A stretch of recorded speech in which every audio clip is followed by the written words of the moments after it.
Nestled in Maple Hill sits the oldest and largest cemetery in the state of Alabama. Not normally would one think to find an eerie playground sitting amongst the graves. The swings in the jungle gym was said to have been designed for the children while their parents came to visit the graves of their loved ones. The name of the park is Droust, but the locals refer it as Dead Children's Playground. Of course, a creepy playground within a cemetery doesn't come without a legend. The story goes that since the first grave were dug in 1822, the spirits of children come out to play. A darker twist of the story is that some of these spirits are the victims of child abduction that occurred in the 60s. It was rumored that their bodies were found in the area the playground is now. Though this could be still possible, it is unlikely, due to it most likely being an internet rumor added to the legend to further give it a darker story. There is absolutely no proof that I could find of this. None of my research came up with the slightest bit of evidence to prove this either. However, I do not live in the area and couldn't get behind a computer that maybe have newspaper articles to see if this is true or not. So believe it if you want, but it seems an unlikely reality. I did find one YouTuber who claimed the names of 4 of the children were Emma, Megan, Kayla, and Madison. But when I asked where he had gotten his information, he said it was through Wikipedia and that he could no longer find the page. With Wikipedia being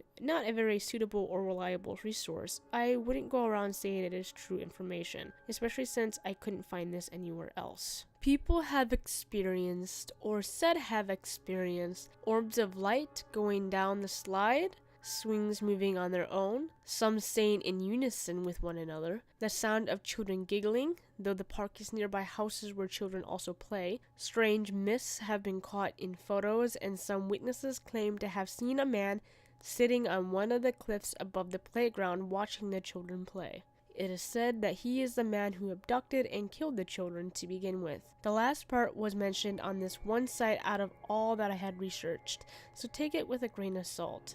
Most of the activity is said to occur between the hours of 10 p.m. to 3 a.m. In 2008, the Alabama Paranormal Society investigated the playground, where they claimed to have heard the voice of a small child and took photos of the area where the voice had come from. In the photo, they said they saw a misty figure of a woman. I've searched for the Alabama Paranormal Society to either get a hold of one of the members or find the photo that they had taken. I was linked to a site that had most, if not all, the paranormal groups in Alabama listed with their sites and areas of investigation they focused in. Majority, if not all, since I didn't get to finish researching before I was fed up, had their websites closed. I checked all that had Alabama Paranormal Society in their name in that vicinity, and their websites were closed as well. I couldn't find any proof of photos via searching, but it could be linked in certain websites that don't appear on Google. However, all websites I searched with this topic that did mention the group didn't provide a picture either. The cemetery itself was bought on September 14th, 1822. However, there were already graves there at which couldn't be dated, so the estimate age of the cemetery itself is unknown. The playground wasn't opened until